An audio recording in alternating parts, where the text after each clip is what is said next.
এক 11 মতো -2 লক্ষ্যে বিএনপির বিরুদ্ধে অপপ্রচার, রিজভির অভিযোগ সংকটে গণতন্ত্র।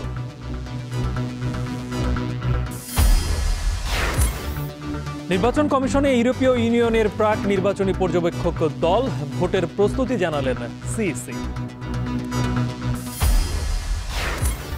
ভারী বৃষ্টিতে রাজধানীতে জলাবদ্ধতা, বিদ্যুতায়িত হয়ে তরুণের মৃত্যু, মাস ব্যবধানে ডেঙ্গুর প্রকোপ দ্বিগুণ। ডাকসু নির্বাচন পেছানোর দাবি ছাত্রদল সহ কয়েকটি প্যানেলের, 25 সেপ্টেম্বরই ভোট চায় ছাত্র শিবির। এবং মাইলস্টোন ট্র্যাজেডির পরও শাহজালালের রানওয়ে ঘেঁষে বহুতল ভবন নির্মাণ, অনুমোদনেই অনিয়মের অভিযোগ।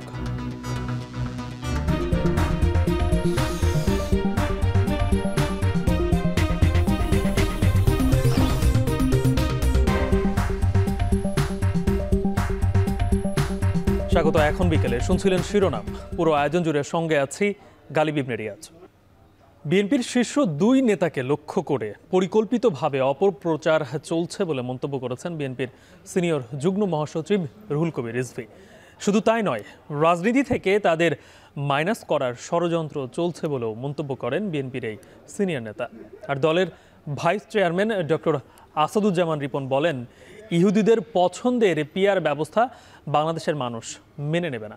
আরও জানাচ্ছেন সিফাত শাহরিয়ার। সঙ্গে দেখা হয়েছে আসন্ন নির্বাচনে উভয় কক্ষে পিআর পদ্ধতির বিষয়ে একাট্টা জামায়াত সহ সমমনা রাজনৈতিক দলগুলো। তবে বিএনপি শুরু থেকেই এখন পর্যন্ত পিআরের বিপক্ষে অনড় অবস্থানে রয়েছে। সোমবার প্রেস ক্লাবের সামনে আয়োজিত নাগরিক সমাবেশে এ বিষয়ে আবারও নিজেদের অবস্থান পরিষ্কার করলেন বিএনপির vice chairman doctor Asaduzzaman Ripon. বলেন, পিআর একটি উদ্ভট ধারণা, ইহুদিদের পছন্দের এ ব্যবস্থা বাংলাদেশের মানুষ মেনে নেবে না। টিআর যে সমস্ত উদ্ভট কথাবার্তা বলছেন, এগুলো বাংলাদেশের সংবিধানে এগুলো নাই, বাংলাদেশের নির্বাচনী ব্যবস্থা এটা নাই, আমেরিকায় নাই, লন্ডনে নাই, যারা সবচেয়ে বেশি গণতন্ত্রের চর্চা করে। পিআর একটা দেশে আছে, সেটা কোথায় জানেন? ইসরায়েলে। পিআর সিস্টেম যদি ইসরায়েলে না থাকতো তাহলে নেতানিয়াহু সরকার গঠন করতে পারতো না, কারণ সে হচ্ছে একটা সংখ্যালঘুষ্ঠ দল, পার্লামেন্টে তার অবস্থান সংখ্যালঘু। এদিকে প্রেস ক্লাবের সামনে অন্য একটি অনুষ্ঠানে বিএনপি চেয়ারপারসন উপদেষ্টা জয়নুল আবদিন ফারুক বলেন, নির্বাচন বানচালের উদ্দেশ্যেই নানা পদ্ধতির কথা বলা হচ্ছে। এসব দাবিতে রাস্তায় নেমে বিভক্তির হীন চেষ্টা হচ্ছে বলেও দাবি করেন তিনি। আবার নানা রকম পদ্ধতির কথা বলে এই নির্বাচনকে বানচালের হীন প্রচেষ্টা করা হচ্ছে। যারা রাস্তায় নেমে এই ইন্টেরিয়াম গভর্নমেন্টকে বিষাক্ত করে তোলার জন্য আপনারা রাস্তায় নেমে যে আমাদেরকে বিভক্তি করার হীন চেষ্টা করছেন, আপনাদের উদ্দেশ্যে বলতে চাই, এটা কি গণতন্ত্রের পক্ষের লোক হলেন? যদি গণতন্ত্রের পক্ষের লোক হয়ে থাকেন, কেন প্রফেসর মোহাম্মদ ইউনূসকে আজকে শঙ্কার মধ্যে পাঠাচ্ছে? আর 111-এর মতো -2 লক্ষ্যে বিএনপির বিরুদ্ধে অপপ্রচার চলছে বলে মন্তব্য করেছেন বিএনপির সিনিয়র যুগ্ম মহাসচিব রুহুল কবির রিজভী। নয়াপল্টনে কেন্দ্রীয় কার্যালয়ে সংবাদ সম্মেলনে একথা বলেন তিনি। ইতিমধ্যে প্রশাসন একটি বিশেষ রাজনৈতিক দলের সমর্থকদের সুযোগ দিচ্ছে বলে অভিযোগ করেন রিজভী। বিএনপিকে প্রতারিত করা, বিএনপি যাতে কোনো সুবিধা করতে না পারে, তারা যাতে একটা অবাধ সুষ্ঠু নির্বাচনে ভালো ফল করতে না পারে, এই কারণে প্রশাসনকে তারা তাদের নিজের হাতের মুঠোয় নেওয়ার একটা প্রচেষ্টা করেছেন এই জনপ্রশাসন সচিবের দ্বারা। দুর্গাপূজাকে ঘিরে নাশকতা ও অপ্রীতিকর ঘটনার চেষ্টা করা হতে পারে উল্লেখ করে দলীয় নেতাকর্মীদের পূজা মণ্ডপে প্রহরীর ভূমিকায় অবস্থানের নির্দেশ দেন বিএনপির এই শীর্ষ নেতা। চূড়ান্ত যে দুর্গাপূজা শুরু না হলেও তাদের আনুষ্ঠানিকতা ইতিমধ্যে শুরু হয়েছে। আমরা সারা বাংলাদেশে দলের নেতাকর্মীকে সতর্ক থাকতে বলেছি, কারণ জাতীয় এবং আন্তর্জাতিক ষড়যন্ত্র কিন্তু থেমে নেই, নানাভাবে উস্কানি এবং নাশকতার চেষ্টা নিতে পারে। প্রত্যেককেই বলেছে, নির্ঘুম প্রহরীর মতো আপনারা প্রত্যেকটি পূজা মণ্ডপে আপনারা অবস্থান করবেন এবং হিন্দু সম্প্রদায়ের মানুষ যারা পূজা মণ্ডপ কমিটিতে রয়েছে তাদের সাথে যোগাযোগ রাখবেন এবং আপনারা চোখ কান সব খোলা রাখবেন, যাতে কোনোভাবেই হিন্দু সম্প্রদায়ের একটি বড় ধর্মীয় উৎসব শারদীয় দুর্গাপূজা, এই দুর্গাপূজায় যেন কোনো ধরনের অপ্রীতিকর কোনো ঘটনার সৃষ্টি না হয়। সিফাত শাহরিয়ার, এখন ঢাকা। আগারগাঁও নির্বাচন কমিশনের সাথে বৈঠকে বসেছে ইউরোপীয় ইউনিয়নের প্রাক নির্বাচনী পর্যবেক্ষক দল। এ নিয়ে আরও বিস্তারিত জানাতে ইসি থেকে যুক্ত হচ্ছেন বেলায়েত হোসাইন। বেলায়েত, এই বৈঠকে কি বিষয় নিয়ে আলোচনা হতে পারে আর নির্বাচন নিয়ে সিইসি কি বলেছেন?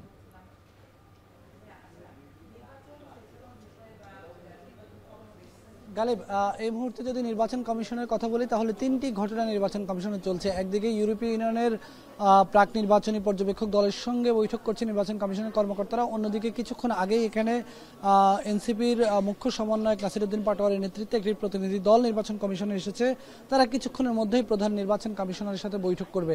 আর এর বাইরে আজকেই নতুন রাজনৈতিক দল নিবন্ধনের প্রজ্ঞাপন জারি হতে পারে, সেই ব্যাপারেও নির্বাচন কমিশনে নথি উপস্থাপন করা হয়েছে। আমরা দেখেছি কিছুক্ষণ আগে নথিটি পাঠানো হয়েছে নির্বাচন কমিশন সচিবের দপ্তর থেকে। এটি 4 জন নির্বাচন কমিশনের দপ্তরে যাবে। এরপর প্রধান নির্বাচন কমিশনারের কাছে যাওয়ার পরে এটি চূড়ান্তভাবে অনুমোদন দেওয়া হবে কোন কোন দলকে নিবন্ধন দেওয়া হচ্ছে। সেক্ষেত্রে যতদূর আমরা জানতে পেরেছি এনসিপি আলোচনায় আছে, আরও কয়েকটি দল আলোচনায় আছে যাদেরকে নতুন করে নিবন্ধন দেওয়া হবে।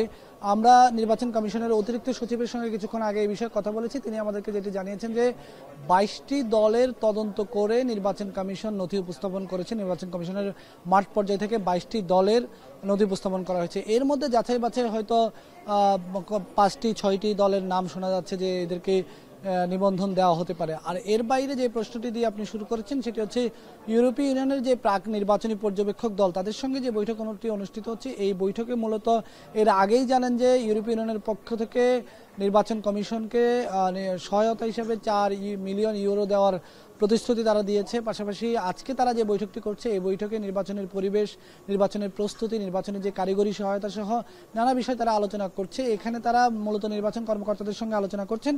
এই বৈঠকের পর তারা আবার নির্বাচন কমিশনার সানাউল্লাহর সঙ্গে বৈঠকে বসবেন। তারপরে তারা গণমাধ্যমের সঙ্গে হয়তো কথা বলবেন, আমরা সে বিষয়ে জানার চেষ্টা করবো। আর এনসিপির প্রতিনিধি দল যে নির্বাচন কমিশনে এসেছে তারা প্রধান নির্বাচন কমিশনারের সঙ্গে বৈঠকে বসবেন।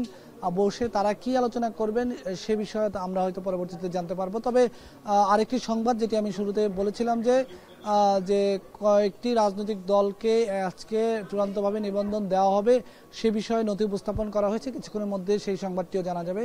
তো এই ছিল আমার কাছে এখনকার মতো। পরবর্তী সংবাদে আরও বিস্তারিত জানিয়ে দেওয়ার চেষ্টা করব। গালিব, নির্বাচন কমিশন থেকে যুক্ত ছিলেন সহকর্মী বেলায়েত হোসাইন। পূজার ছুটিতে রাজশাহী বিশ্ববিদ্যালয়ের শিক্ষার্থীরা ক্যাম্পাস ছাড়তে শুরু করায় এবং পোষ্যকোটা ইস্যুতে আন্দোলন চলতে থাকায় নির্ধারিত তারিখে অংশগ্রহণমূলক রাকসু নির্বাচন সম্ভব নয় বলে মনে করছে ছাত্রদল সহ বেশ কয়েকটি প্যানেল। দুপুরে রাজশাহী বিশ্ববিদ্যালয় ক্যাম্পাসে সংবাদ সম্মেলনে একথা জানান তারা। তবে নির্ধারিত 25 সেপ্টেম্বরই ভোট চায় ছাত্র শিবির সমর্থিত প্যানেল। রাকিবুল হাসানের প্রতিবেদন। সোমবার সকাল থেকেই স্থবিরতা রাজশাহী বিশ্ববিদ্যালয় ক্যাম্পাসে। পোষ্যকোটা ইস্যুতে শিক্ষক লাঞ্ছনার প্রতিবাদে কমপ্লিট শাটডাউনে শিক্ষক কর্মকর্তা কর্মচারীরা কাজ বন্ধ রেখে প্রশাসন ভবনের সামনে অবস্থান কর্মসূচির পাশাপাশি মানববন্ধন করেন তারা। এ সময় তারা দোষী শিক্ষার্থীদের ছাত্রত্ব বাতিল সহ চান ফৌজদারি আইনের বিচার। এছাড়া কোনোভাবেই কাজে ফিরবেন না বলে হুঁশিয়ারি দেন তারা। রাষ্ট্র নির্বাচনের 2 দিন আগে শিক্ষক কর্মকর্তাদের এমন আন্দোলন আর পূজার ছুটির কারণে ক্যাম্পাসে কমেছে শিক্ষার্থী উপস্থিতিও। প্রচারণায় নেই কোনো প্রার্থী। এতে রাষ্ট্র নির্বাচনে অংশগ্রহণকারী 4 প্যানেল ও স্বতন্ত্র প্রার্থীরা সংবাদ সম্মেলনে নির্বাচনের উপযুক্ত পরিবেশ না থাকার অভিযোগ তুলে ধরেন। আমাদের 25 তারিখ নির্বাচন করতে আসলে কোনো সমস্যা নাই। আমাদের সমস্যা হচ্ছে নির্বাচনের পরিবেশ নিয়ে। পরিবেশ ঠিক হলে আমরা নির্বাচন করব। মূল কনসার্নের জায়গা হচ্ছে ক্যাম্পাসে সুষ্ঠু স্বাভাবিক পরিবেশ না থাকলে এই নির্বাচন হবে প্রহসনের নির্বাচন। আর আমরা আমাদের এই 35 বছর পর পাওয়া রাকসু নির্বাচনটাকে প্রহসনের নির্বাচনে পরিণত করতে চাই না। এই মুহূর্তে বিশ্ববিদ্যালয় থেকে শিক্ষার্থীরা অলরেডি ক্যাম্পাস বিমুখ হওয়া শুরু করেছে। এই মুহূর্তে আমরা বিশ্বাস করি এই মুহূর্তে আমরা যে আনন্দঘন পরিবেশে রাকসু নির্বাচনের জন্য প্রচারণা বা রাকসু ইলেকশন করার জন্য প্রস্তুত হচ্ছি, আমরা এখন প্রচারণাতে সেই প্রার্থীদের সেই সাড়াটি পাচ্ছি না। কারণ রুম তালা দেওয়া, ম্যাচ তালা দেওয়া, মেয়েদের হল থেকে তারা দেখছে 10 মিনিটের মধ্যে 15 জন 20 জন করে চলে যাচ্ছে। আমরা চাই রাজশাহী বিশ্ববিদ্যালয়ে দীর্ঘ 35 বছর পর ইলেকশন হচ্ছে, এখানে কারো কোনো ইন্টেনশন নাই নির্বাচন হতে দিবে না। আমাদের কথা স্পষ্ট, আমরা বলছি অবশ্যই নির্বাচন হতে হবে এবং সেখানে রাজশাহী বিশ্ববিদ্যালয়ের প্রত্যেকটা শিক্ষার্থী উৎসবমুখর পরিবেশে ভোটাধিকার প্রয়োগ করবে এবং তাদের প্রতিনিধি নির্বাচন করবে। ছাত্রদলের ভিপি প্রার্থী শেখ নুরুদ্দিন আবিরের দাবি, শিক্ষার্থীদের উপস্থিতি কম থাকায় অংশগ্রহণমূলক নির্বাচন সম্ভব নয়। দুর্গাপূজার পর নির্বাচন চান তারা। নির্বাচন কমিশন পুনরায় বিবেচনা করেন, শিক্ষার্থীদের এবং ভোটারদের উপস্থিতির কথা বিবেচনা করেন। তা সেই ক্ষেত্রে আমি বলবো আপনারা শিক্ষার্থীদের পালস বোঝার চেষ্টা করেন এবং নির্বাচনটা আমি চাই দুর্গাপূজার পরেই হোক। অন্যদিকে যারা শিক্ষার্থীদের উপর আস্থা রাখতে পারছে না, তারা এই নির্বাচন পেছানোর দাবি করছে বলে জানান শিবির সমর্থিত জিএস প্রার্থীর। নির্ধারিত সময়ের মধ্যে রাষ্ট্র নির্বাচনের দাবি তাদের। নির্বাচন পেছানোর ব্যাপারে কেউ কেউ দাবি করেছে, তো আমরা মনে করি নির্বাচন সঠিক সময়ে যদি বাস্তবায়ন না হয়, নির্বাচন নিয়ে শিক্ষার্থীদের মধ্যে হতাশা আরও বেশি তৈরি হবে। যে রাষ্ট্র নির্বাচন যথাসময়ে আয়োজন করতে হবে, বিভিন্ন পক্ষ নির্বাচনকে প্রশ্নবিদ্ধ করতে ও বানচালের চেষ্টা করতে পারে, এখানে নির্বাচন কমিশনকে শক্তিশালী ভূমিকা রাখতে হবে। নির্বাচন কমিশন বলছে উদ্ভূত পরিস্থিতি নিয়ে কমিশন বিকেলে বৈঠকে বসবে। অবাধ এবং অংশগ্রহণমূলক, তো এটা হবে উৎসব মুখর। তো সুতরাং সেইটা করার জন্যে যে পরিবেশ, সেটা যদি না থাকে, আমরা এই সব বিষয়গুলো আমরা আমাদের মিটিংয়ে নিয়ে এসে তারপরেই আমরা সিদ্ধান্ত জানাবো আপনাদেরকে। আগামী 25 সেপ্টেম্বর রাষ্ট্র নির্বাচনে ভোটের তারিখ, সেখানে ভোটার সংখ্যা 29,000। এখন রাজশাহী রাষ্ট্র নির্বাচন কবে হতে পারে তা নিয়ে বৈঠকে বসেছে নির্বাচন কমিশন। বৈঠক শেষে জানানো হবে চূড়ান্ত সিদ্ধান্ত। এ নিয়ে বিস্তারিত জানাতে বিশ্ববিদ্যালয় ক্যাম্পাস থেকে যুক্ত হয়েছেন রাকিবুল হাসান। রাকিব, বৈঠক কখন শুরু হয়েছে আর এই বৈঠকে কি ছাত্রদের কি কোনো প্রতিনিধি রয়েছে কিনা, কি সিদ্ধান্ত আসতে পারে বলে মনে করছেন?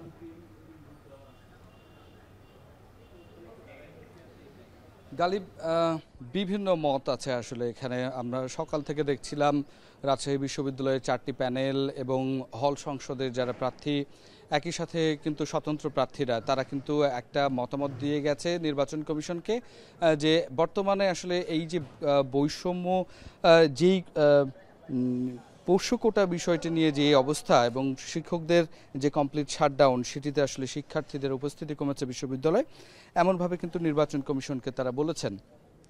অন্যদিকে ছাত্রদল জানিয়েছে যে আসলে এই পরিস্থিতিতে আসলে শিক্ষার্থী সংকটের জায়গা থেকে তারা নির্বাচনকে দুর্গাপূজার পরে নিতে চাচ্ছেন। আবার একই সাথে কিন্তু ছাত্র শিবির কিছুক্ষণ আগেই কিন্তু নির্বাচন কমিশনের সাথে দেখা করেছেন এবং তারা গণমাধ্যমদেরকে জানিয়েছে যে আসলে তারা মনে করছেন যে শিক্ষার্থীরা শতভাগ আছেন এবং আশপাশের জেলাতে যারা গিয়েছেন তারা নির্বাচনের দিনে আসবেন বলেও তাদের এজিএস প্রার্থী আমাদেরকে জানিয়েছেন। তো সেই ক্ষেত্রে তারা চান যে 25 তারিখে নির্বাচন অনুষ্ঠিত হোক। যখন শিক্ষার্থী বা প্যানেলগুলোর এইরকম একটি জায়গায় তারা উপস্থিত হয়েছেন, একমত আসতে পারছেন না, তখন নির্বাচন কমিশন ঠিক 4টার সময় তারা নির্বাচন পুরো কমিশন মিলে আসলে একটি বৈঠকে বসেছেন। তারপরে তারা এই বিষয়ে চূড়ান্ত একটি সিদ্ধান্ত জানাবেন বলে আমাদেরকে এখন পর্যন্ত জানিয়েছেন। তবে যেটি আসলে ধারণা করা হচ্ছে, নির্বাচন কমিশন যেই ইঙ্গিতটি দিচ্ছেন সেটি হচ্ছে যে আসলে শিক্ষার্থীরা যেটি আসলে চান বা সেই বিশ্ববিদ্যালয়ের সার্বিক পরিস্থিতি যদি আসলে তারা নিয়ন্ত্রণে রেখে এই নির্বাচনটি করতে পারেন, তাহলে আসলে নির্বাচনটি অনুষ্ঠিত হওয়ার সম্ভাবনা রয়েছে। তো এখন পর্যন্ত আমরা যেটি দেখছি যে শিক্ষকদের যে দাবি এবং শিক্ষার্থীদের যে দাবি, সেই দাবিগুলোকে বিবেচনা করেই তারা বৈঠক করবেন এবং পরবর্তীতে আমাদেরকে জানাবেন। তো গালিবেই ছিল রাজশাহী থেকে আমার কাছে সর্বশেষ খবর। রাষ্ট্র নির্বাচন পেছানো হবে কিনা তা নিয়ে বৈঠকে বসেছে নির্বাচন কমিশন, সে বিষয়ে বিস্তারিত জানাচ্ছিলেন সহকর্মী রাকিবুল হাসান। এদিকে চট্টগ্রাম বিশ্ববিদ্যালয় কেন্দ্রীয় ছাত্র সংসদ চাকসু নির্বাচনে 26 তারিখ শুরু হবে আনুষ্ঠানিক প্রচারণা। তার আগে আচরণবিধি নিয়ে বিভ্রান্তি দূর করতে এবং আনুষঙ্গিক বিষয়ে প্রার্থীদের সঙ্গে মতবিনিময় সভার আয়োজন করেছে নির্বাচন কমিশন। সে বিষয় নিয়ে আরও বিস্তারিত জানাতে বিশ্ববিদ্যালয়ের সমাজ বিজ্ঞান অনুষদ থেকে যুক্ত হয়েছেন শোয়েব রহমান। শোয়েব, মতবিনিময় ও আলোচনায় কোন বিষয়গুলো প্রাধান্য পাচ্ছে আর সুষ্ঠু নির্বাচনের লক্ষ্যে কি কি পদক্ষেপ নিচ্ছে কমিশন?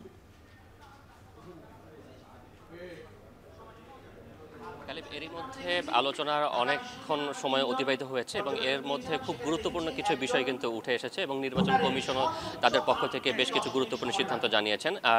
শুরু থেকে শিক্ষার্থীদের একটি দাবি ছিল যে স্বচ্ছ ব্যালট বক্স যাতে নির্বাচনে ব্যবহার করা হয় এবং সেই ব্যাপারে নির্বাচন কমিশন তাদের সিদ্ধান্ত জানিয়েছেন যে তারা নির্বাচনে স্বচ্ছ ব্যালট বাক্স ব্যবহার করবেন।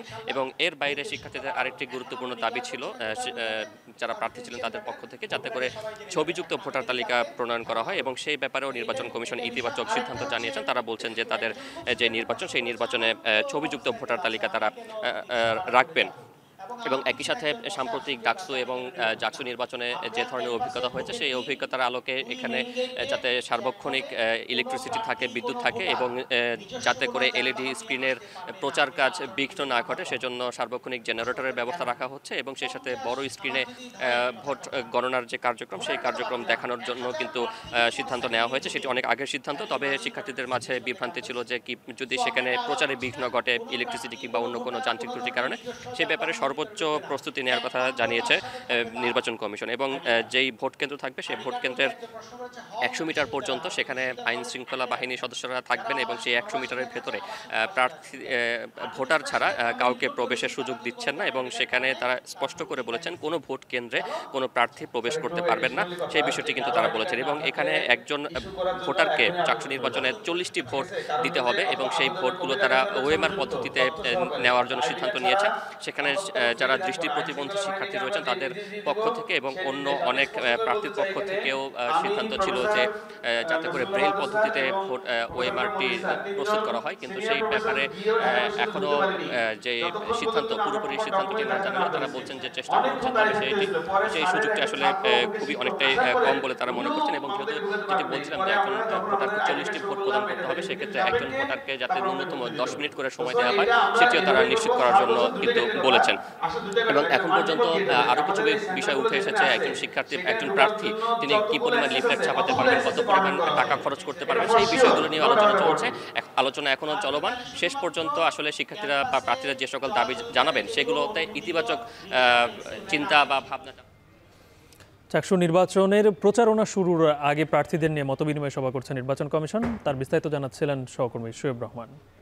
লঘুচাপের কারণে ভারী বৃষ্টির কবলে পড়েছে রাজধানী ঢাকা। সকাল 9টা পর্যন্ত 105 মিলিমিটার বৃষ্টি রেকর্ড করা হয়েছে। আবহাওয়া অফিস বলছে ঢাকায় আর বৃষ্টি হওয়ার সম্ভাবনা নেই, তবে উপকূলে বৃষ্টি অব্যাহত থাকবে। টানা বৃষ্টিতে তলিয়ে গেছে রাজধানীর বিভিন্ন এলাকা, দেখা দিয়েছে ভয়াবহ জলাবদ্ধতা। এতে সড়কেই বিকল হয়ে পড়ে অনেক যানবাহন, এতে ভোগান্তিতে পড়েন নগরবাসী। এদিকে বংশালে তলিয়ে থাকা সড়কে বিদ্যুতায়িত হয়ে এক তরুণের মৃত্যু হয়েছে। বিস্তারিত প্রতিবেদনে।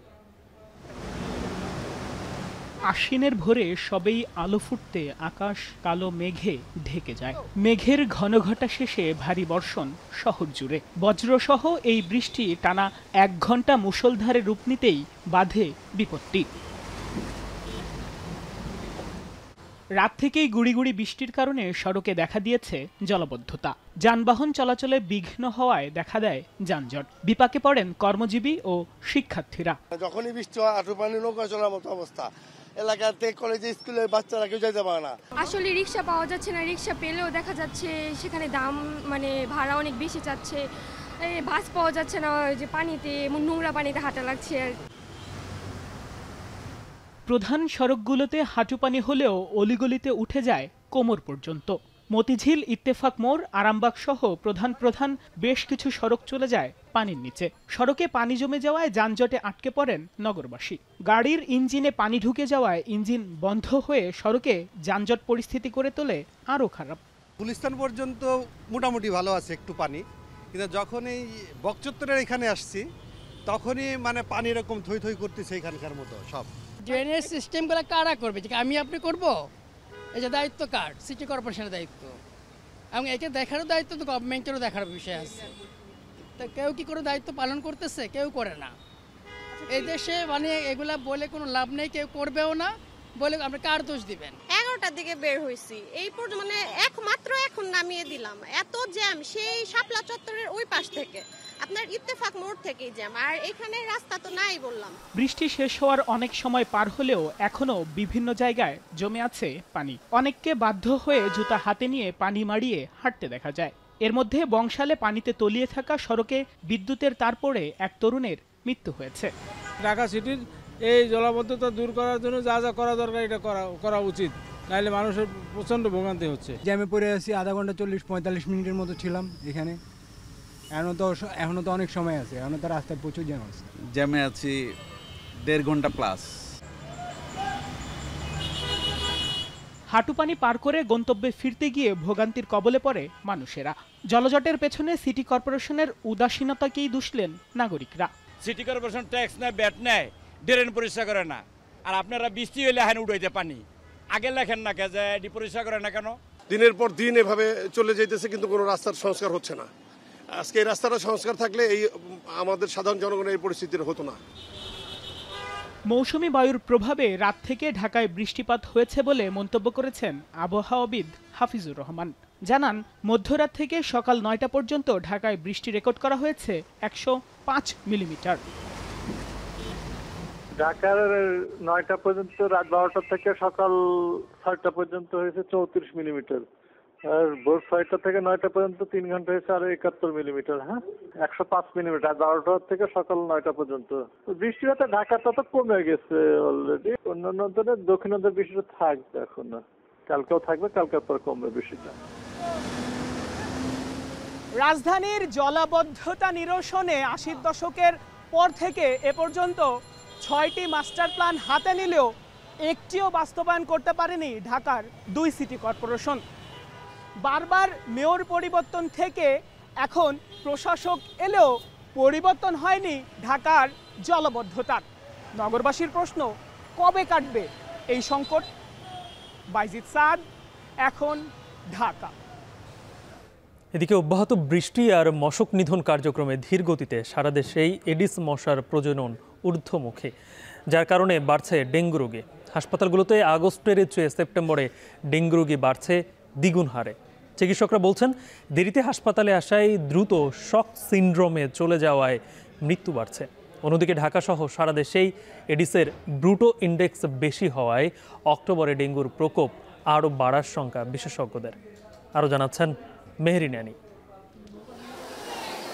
নারায়ণগঞ্জের চম্পা বেগম 1 সপ্তাহ আগে ডেঙ্গুতে আক্রান্ত স্বামীকে ভর্তি করান মহাখালী ডিএনসিসি হাসপাতালের আইসিইউতে। এরপর ঠিক 5 দিন পর খোদ নিজেও ডেঙ্গু জ্বর নিয়ে ভর্তি আছেন একই হাসপাতালে। ঠান্ডা, মাথা ব্যথা আর যে জ্বর, এখন রক্তও কমিয়ে গেছে। রাজধানীর হাসপাতালগুলোতে আগস্টের চেয়ে সেপ্টেম্বরে ডেঙ্গু রোগী বাড়ছে দ্বিগুণ হারে। একই পরিবারের একাধিক সদস্য ভর্তির হারও এবার বেশি। যারা ভর্তি হচ্ছেন তারা বেশিরভাগই পানি শূন্যতা, মাথা ব্যথা, বমি এবং তীব্র জ্বর ও শরীর ব্যথায় ভুগছেন। আমার ডেঙ্গু হওয়ার পর আমার এইখানে ওই পিত্ত বলে গা হয়েছে আর এখানে পানি জমছে। স্কুল থেকে আসার পরে খাওয়া দাওয়া করানোর পরে আমি বিছনায় শুলাম দুপুরবেলা, তো তারপর থেকে আর শোয়া থেকে উঠতে পারিনি। রোগীর স্বজনরা বলছেন, মশা বাড়লেও সিটি কর্পোরেশন থেকে মশা নিধনে নেই কার্যকরী পদক্ষেপ। না, মশার ওষুধ দেয় না, আমাদের বাড়িতেই মশার উদ্বোধন বেশি নিচতলায়। সিটি কর্পোরেশন থেকে যেভাবে মেডিসিন দিয়ে থাকে আর কি ওইটাই চলতেছে। চলতি বছর সেপ্টেম্বরে ডেঙ্গুতে আক্রান্ত হয়ে মৃত্যু 60 ছুঁই। চিকিৎসকরা বলছেন, দেরিতে হাসপাতালে আসায় দ্রুত শক সিন্ড্রোমে চলে যাওয়ায় মৃত্যু বাড়ছে। এছাড়া দ্বিতীয়বার আক্রান্তদের মৃত্যু ঝুঁকি বেশি বলেও জানান তারা। Somebody is thinking যে আমি কিন্তু ডেঙ্গুতে অলরেডি আক্রান্ত হয়েছি, আমার আর কোনো চিন্তা নেই, কিন্তু তার জন্য কিন্তু আরো বেশি চিন্তার কারণ যে একবার আক্রান্ত হয়েছে, নেক্সট অ্যানোয়ার যদি সে আক্রান্ত হয় তার কিন্তু এই যে ডেঙ্গুর কমপ্লিকেশন যেগুলো আমরা বলি যে ডেঙ্গু হয়, হেমারেজিক ফিভার, অর শক, এগুলা যাওয়ার সম্ভাবনা বেশি থাকে। So everybody should be very much careful on it. বিশেষজ্ঞরা বলছেন, ঢাকা সহ সারা দেশেই এডিসের ব্রুটো ইন্ডেক্স বেশি হওয়ায় অক্টোবরে ডেঙ্গুর প্রকোপ আরও বাড়বে। তাই দ্রুত ডেঙ্গুর হটস্পট ম্যানেজমেন্টের দিকে নজর দেওয়ার পরামর্শ তাদের। এখনই ডেঙ্গু নিয়ন্ত্রণে হটস্পট ম্যানেজমেন্ট, লার্ভিসাইডিং এবং কমিউনিটি এঙ্গেজমেন্ট করা খুব প্রয়োজন। হটস্পট ম্যানেজমেন্ট মানে ডেঙ্গু রোগীর বাড়িকে কেন্দ্র করে 200 মিটারের মধ্যে নিশ্চিত করতে হবে যেন ওই বাড়িতে কোনো উড়ন্ত মশা বেঁচে না থাকে। যদি বেঁচে থাকে তাহলে সেখান থেকে মানুষ জ্যামিতিক হারে আক্রান্ত হওয়ার একটি ঝুঁকি তৈরি করবে। চলতি বছর ডেঙ্গুতে আক্রান্তের হার 40,000 ছাড়িয়েছে এবং মৃত্যু হয়েছে 179 জনের। মেহেরিন অ্যানি, এখন, ঢাকা। জাতিসংঘের সাধারণ পরিষদের 80তম অধিবেশনে যোগ দিতে যুক্তরাষ্ট্রের নিউ ইয়র্কের পথে অন্তর্বর্তী সরকারের প্রধান উপদেষ্টা ডক্টর মোহাম্মদ ইউনুস। তার সফর সঙ্গী হয়েছেন বিএনপি, জামায়াত, এনসিপির 6 শীর্ষ নেতা। রাত 1:40 শাহজালাল বিমানবন্দর থেকে এমিরেটসের ফ্লাইটে দুবাইয়ের উদ্দেশ্যে যাত্রা করেন তিনি। সেখানে ট্রানজিটের পর আরেক ফ্লাইটে দুবাই থেকে তিনি নিউ ইয়র্কের পথ ধরবেন। দেশের প্রধান রাজনৈতিক দলগুলোর নেতাদের সঙ্গে নিয়ে সরকার প্রধানের জাতিসংঘ অধিবেশনে যাওয়ার এমন উদ্যোগ বাংলাদেশের ইতিহাসে এই প্রথম। সফরসঙ্গী অনুযায়ী প্রধান উপদেষ্টা আজ নিউ ইয়র্কে পৌঁছাবেন। 26 সেপ্টেম্বর সাধারণ পরিষদের অধিবেশনে ভাষণ দেবেন।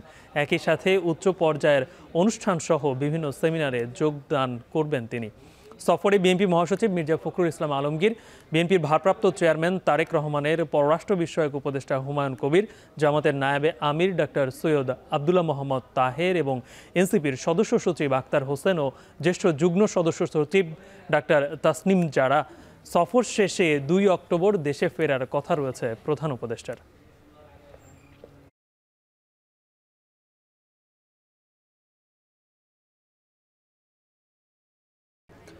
শেখ হাসিনা সহ 3 জনের বিরুদ্ধে মানবতা বিরোধী অপরাধের মামলায় বাংলাদেশের আহ্বায়ক আলী আহসান জুনায়েদকে জেরা করেছেন রাষ্ট্রের নিযুক্ত শেখ হাসিনার আইনজীবী। সাক্ষ্যে যাত্রাবাড়ি, চিটাগং রোড সহ আশপাশের এলাকার হত্যাযজ্ঞের বর্ণনা তুলে ধরেন তিনি। শেখ হাসিনার আইনজীবী আমির হোসেন দাবি করেন, পুরো জুলাই আন্দোলন ছিল অবৈধ। আন্দোলনকারীরা এই ষড়যন্ত্র ও টার্গেট করে ছাত্র জনতাকে হত্যা করেছে। পরে আলী হাসান জুনায়েদ বলেন, আন্দোলনে কোনো মেটিকুলাস ডিজাইনে হয়নি, সব ছিল বৈধভাবে। এদিন শেখ হাসিনার বিরুদ্ধে সাক্ষ্য দিতে ট্রাইব্যুনালে হাজির হন শহীদ মাহমুদুর রহমান সৈকতের বোন। এদিকে ট্রাইব্যুনাল 2-এ রংপুরে বেগম রোকেয়া বিশ্ববিদ্যালয়ের শিক্ষার্থী আবু সাইদ হত্যা মামলায় সাক্ষী সিয়াম হোসেন আয়ানকে জেরা করছে আসামি পক্ষ। এদিন ট্রাইব্যুনালে হাজির করা হয় শেখ হাসিনার মামলার রাজসাক্ষী চৌধুরী আবদুল্লাহ আল মামুন সহ আবু সাইদ হত্যা মামলার 6 আসামিকে। শাহজালাল বিমানবন্দরের রানওয়ের পাশে গড়ে উঠছে বহুতল ভবন। এ নিয়ে ঝুঁকি ক্রমেই বাড়ছে। সিভিল এভিয়েশনের সতর্কবার্তা সত্ত্বেও দাঁড়িয়ে গেছে অসংখ্য উঁচু দালান। প্রশ্ন উঠছে, এখানে কি কেবল অনুমোদনের অনিয়ম, নাকি দায়িত্বপ্রাপ্ত সংস্থাগুলোর গাফিলতি মিলিয়েই তৈরি হয়েছে বড় ধরনের নিরাপত্তা সংকট, যার কারণে ঝুঁকিতে আকাশ পথের নিরাপত্তা সহ রাজধানীবাসীর ভবিষ্যৎ। বিপ্লব মানবের ক্যামেরায় আরও জানাচ্ছেন শাহরিয়ার জামান পুলক। নামছে বিমান, মনে হচ্ছে এই বুঝি কোনো ভবন ভেদ করে ধসে পড়বে। এজন্য দুর্ঘটনাকে নিচ থেকে আমন্ত্রণ জানানোর মহা আয়োজন। দৃশ্যটি ঢাকা শাহজালাল আন্তর্জাতিক বিমানবন্দরের রানওয়ে ঘেঁষে দাঁড়িয়ে থাকা উত্তরা প্রিয়াঙ্কা রানওয়ে সোসাইটির। অনেকটা মনে করিয়ে দিচ্ছে মাইলস্টোন স্কুলের সেই যুদ্ধবিমান বিধ্বস্তের ঘটনা। গত 22 জুলাই উত্তরার মাইলস্টোন স্কুল অ্যান্ড কলেজে 36 জনের মৃত্যুর পর নতুন করে আলোচনায় শাহজালাল আন্তর্জাতিক বিমানবন্দরে উড়োজাহাজ চলাচলের নিরাপত্তা। এরপর অবস্টেকল লিমিটেশন সারফেস শনাক্তে নতুন করে শুরু হয় জরিপ। বিমানবন্দরের রানওয়ে ঘেঁষে উত্তরা প্রিয়াঙ্কা রানওয়ে সোসাইটির সারি সারি বহুতল ভবন, কোনোটি 6 তলা, কোনোটি 8। অথচ বিমান চলাচলের নিরাপত্তার জন্য এই ট্রানজিশনাল সারফেস বা হলুদ সীমারেখায় এমন উচ্চ ভবন ঝুঁকিপূর্ণ বলে সতর্ক করেছিল সিভিল এভিয়েশন। তারা যে আমাদেরকে কোঅর্ডিনেটসটা দিয়েছিলেন এবং অ্যাকচুয়াল যে কোঅর্ডিনেটস আমরা যেটা গিয়ে অনগ্রাউন্ডে পেয়েছি, এটার মধ্যে একটু তারতম্য। প্রিয়াঙ্কা রানওয়ে সোসাইটির 30 নম্বর প্লটে মায়াকাব্য নামের ভবনটি পড়েছে হলুদ সীমারেখায়। এটি নোটিশ পাওয়া ঝুঁকিপূর্ণ ভবনগুলোর একটি। পাশের ভবন ভার্টিক্যাল 2 এর ফ্ল্যাট মালিকরাও পেয়েছেন নোটিশ। এসব ভবনে যারা বাস করেন তাদের অধিকাংশ অভিনেতা, অভিনেত্রী এবং ব্যবসায়ী।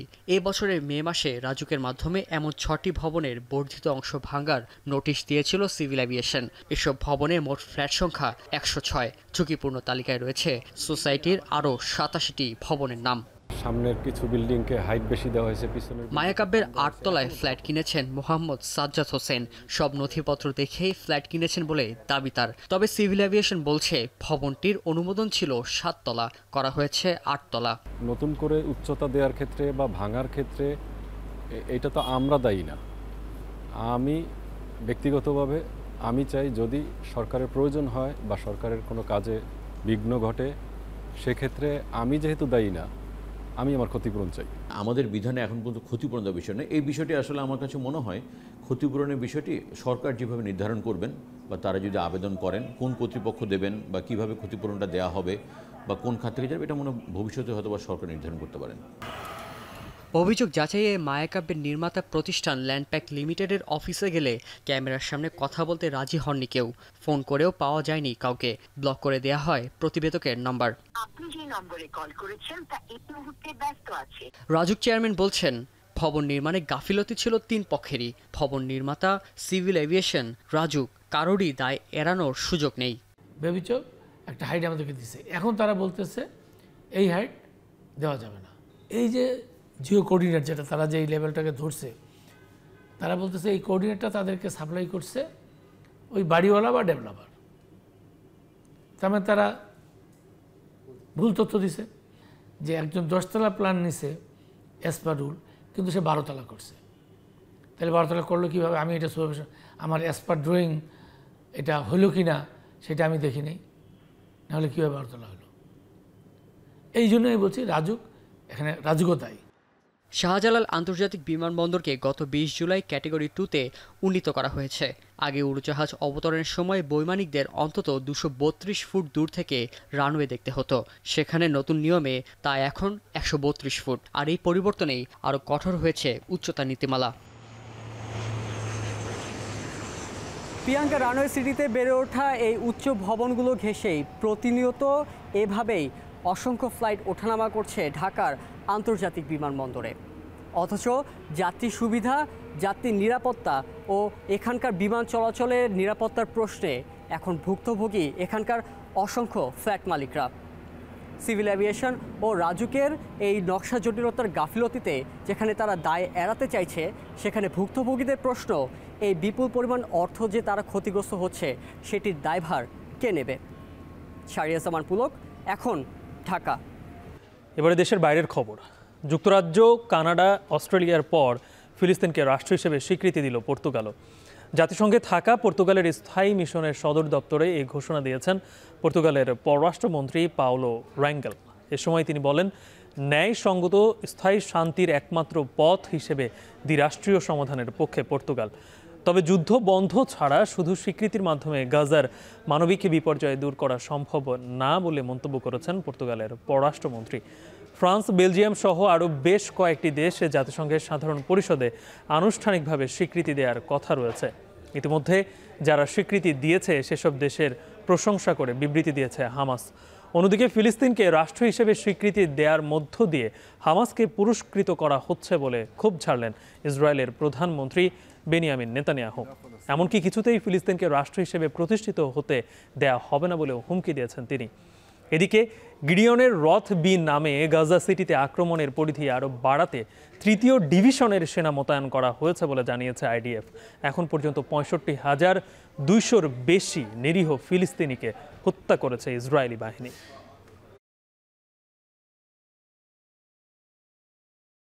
ফিলিপিন্সের ওপর দিয়ে বয়ে গেছে সুপার টাইফুন রাগাসা। এর প্রভাবে ঝোড়ো হাওয়া ও অতিবৃষ্টি দেখা দিয়েছে দেশজুড়ে। টাইফুনের প্রভাবে বন্যা ও আকস্মিক ভূমিধসের পূর্বাভাস দিয়েছে দেশটির আবহাওয়া বিভাগ। ক্ষয়ক্ষতি এড়াতে 20,000 মানুষকে নিরাপদে সরিয়ে নেওয়া হয়েছে। এর মধ্যে চীনের দক্ষিণাঞ্চলেও আঘাত এনেছে সুপার টাইফুনটি। আরও জানাচ্ছেন জাহানারা ভুইয়া। সুপার টাইফুন রাগাসার আঘাতে লন্ডভন্ড দক্ষিণ এশিয়ার ফিলিপিন্সের উত্তর পূর্বাঞ্চল। এরই মধ্যে দেশটির উপর দিয়ে বয়ে গেছে ভয়াবহ এই প্রাকৃতিক দুর্যোগ। এর প্রভাবে দেশটির বিভিন্ন প্রদেশে ঝড়ো হাওয়া ও অতিবৃষ্টি বয়ে যাচ্ছে। আঘাতের সময় ঘন্টায় বাতাসের গতিবেগ ছিল 230 কিলোমিটার। রাগাসার প্রভাবে ফিলিপিন্সে আকস্মিক বন্যা ও ভূমিধসের পূর্বাভাস দিয়েছে দেশটির আবহাওয়া বিভাগ। ক্ষয়ক্ষতি এড়াতে এরই মধ্যে রাজধানী ম্যানিলা সহ ঝুঁকিপূর্ণ অঞ্চলে বন্ধ রাখা হয়েছে শিক্ষা প্রতিষ্ঠান ও সরকারি অফিস। নিরাপদে সরিয়ে নেওয়া হয়েছে অন্তত 10,000 মানুষকে। বাতিল ঘোষণা করা হয়েছে বেশ কয়েকটি অভ্যন্তরীণ ফ্লাইট। ফিলিপিন্সের পর টাইফুন রাগাসা আঘাত হেনেছে চীনের দক্ষিণাঞ্চলে। গুয়াংডং প্রদেশের বাসিন্দাদের নিরাপদে সরে যাওয়ার নির্দেশ দিয়েছে দেশটির দুর্যোগ ব্যবস্থাপনা বিভাগ। এরই মধ্যে ঝড়ো হাওয়া অতিবৃষ্টি দেখা দিয়েছে এই অঞ্চলে। সুপার টাইফুন রাগাসার কারণে জরুরি সতর্কতা জারি রয়েছে হংকংয়ে। বিলম্বিত হয়েছে বেশ কয়েকটি ফ্লাইট, বাতিল হতে পারে 500-র বেশি ফ্লাইট। দেশটির আবহাওয়া বিভাগ জানিয়েছে ঘন্টায় সর্বোচ্চ 230 কিলোমিটার গতিতে আঘাত হানতে পারে সুপার টাইফুন। এ পরিস্থিতিতে বন্ধ রয়েছে শিক্ষা প্রতিষ্ঠান। সুপার টাইফুন রাগাসাকে ক্যাটাগরি 5 মাত্রার হ্যারিকেনের সঙ্গে তুলনা করা হচ্ছে, যাকে এই অঞ্চলের জন্য ভয়াবহ বিপর্যয় বলছেন আবহাওয়াবিদরা। জাহানারা ভুঁইয়া, এখন বিশ্ব। এখন বিকেলে শিরোনামগুলো একবার। 11-র মতো -2 লক্ষ্যে বিএনপির বিরুদ্ধে অপপ্রচার, রিজভির অভিযোগ সংকটে গণতন্ত্র। নির্বাচন কমিশনে ইউরোপীয় ইউনিয়নের প্রাক নির্বাচনী পর্যবেক্ষক দল, ভোটের প্রস্তুতি জানালেন সিইসি। ভারী বৃষ্টিতে রাজধানীতে জলাবদ্ধতা, বিদ্যুতায়িত হয়ে তরুণের মৃত্যু, মাস ব্যবধানে ডেঙ্গুর প্রকোপ দ্বিগুণ। রাকসু নির্বাচন পেছানোর দাবি ছাত্রদল সহ কয়েকটি প্যানেলের। 25 সেপ্টেম্বরই ভোট চায় ছাত্র শিবির। এবং মাইলস্টোন ট্র্যাজেডির পরও শাহজালালের রানওয়ে ঘেঁষে বহুতল ভবন নির্মাণ, অনুমোদনেই অনিয়মের অভিযোগ।